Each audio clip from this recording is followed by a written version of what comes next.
Hey, what's up guys? Alright, so Black Clover chapter 320 is out, and what I said in my last review about Tabata having more respect for the captains than Kishimoto did for the 5 Kage or Oda did for the 9 Scabbards just got completely thrown out the window. Because what he did to them in this chapter, while not as disrespectful still as what happened to those other 2 examples, was pretty disrespectful.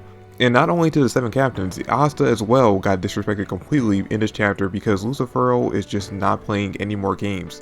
Combining what happened to him in the last chapter with him getting pissed off by the captains continuing to get up over and over again to try to fight him, he was already annoyed by that. And then you add on what Asta did to him in the beginning of this chapter, and he is just completely done with everyone and wants to destroy everything. And really, he does actually manage to end up doing that in this chapter. The only characters that don't get destroyed, or as I want to say, basically just massacred by the end of this chapter, are the very last 2 characters to show up and try to help out in the fight, and that's only because Lucifero hasn't gotten a chance to attack them yet. Now that being said, I do want to say again, Tabata still is showing a little bit more respect for these characters than the other 2 examples did, because at the end of the day, they're not dead, or at the very least we don't think any of these characters are dead just yet. And I mean, none of them are missing any limbs, or at least none of the characters are missing more limbs than they came into this battle with. But still, what he does to these characters, especially what he does to Asta in the first few pages of the chapter, is just nothing short of a massacre. Okay, so the chapter opens up with Asta actually landing a hit on Lucifero. Now, if you remember at the end of the last chapter, Asta showed up behind Lucifero ready to get him with a sneak attack from behind.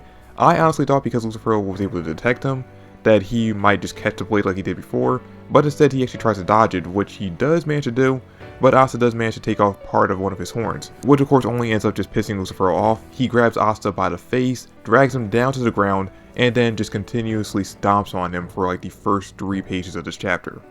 And I mean dudes, I read this chapter 3 times before I sat down and actually did this review, and each time I got done reading that first 3 pages with Asta just getting stomped on by Lucifero, each time I just couldn't help but say, damn, he doesn't deserve this. And I'm not just saying that because Asta is one of my top 3 characters from the series. I think this is actually the most disrespected any main character from Battle Shonen manga has been basically treated since I started reading manga since I was 10 years old.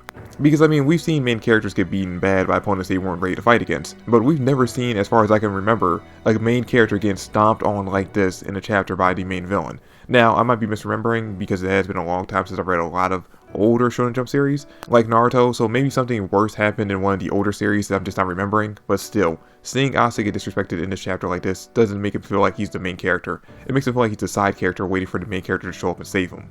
And speaking of showing up to save him, we actually have each of the captains show up in this chapter and try to rescue Asta and protect him from Lucifero, because his anti-magic attacks are the only ones capable of actually doing some real damage to Lucifero. Because if you remember from the last chapter, even though a few characters did manage to land a hit on Lucifero, their attacks didn't do anything to him. Like even Fugoyan with his spirit magic wasn't able to do any damage to Lucifero. Now of course obviously if Fugoyan were to do a spirit dive with Salamander and achieve Saint Stage, then he actually would have a chance of defeating Lucifero himself, but because of the fact that he hasn't unlocked that yet, Asta is their only option for taking him down.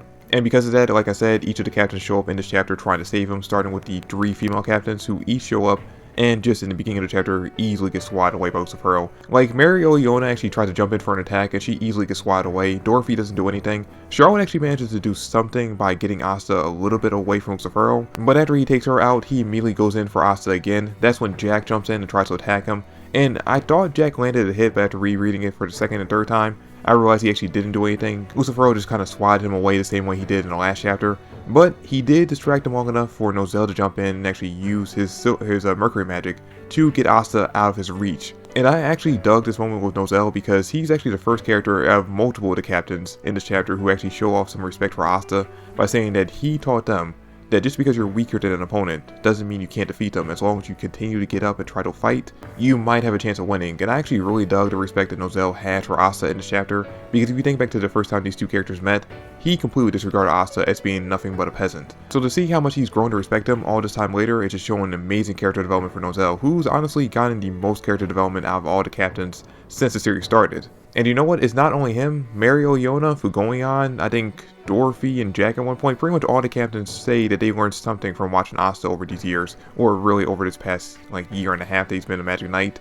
And I really dug about us showing these overpowered characters in the Clover Kingdom as far as they're concerned, showing the respect to this character that was treated as a peasant in the beginning of the series. Because this is exactly the kind of effect a main character in a Shonen Jump battle series should have on all his surrounding characters. But as nice as it is to see all these characters, the strongest in the Clover Kingdom, as I said in the last chapter, are showing some respect to Asta and showing how much they learned from him over the series, it ultimately doesn't end up doing much or mattering much because they all still get easily taken out by Lucifero. And I mean, it does make sense that this would happen to them because of the fact that Lucifero is the end-all be-all, like the king of all devils, so even at half manifested at only half power, he still should easily outmatch all these characters if he wants to be shown as a serious threat. Especially since minus Asta, none of these characters can actually do any real damage to Lucifero. Now, it does make me wonder though, what would happen if Yami and William and Kaiser were involved in this fight as well? You know, if we had all the captains involved fighting against Lucifero. I honestly think they might have a chance of defeating him since he's only half manifested.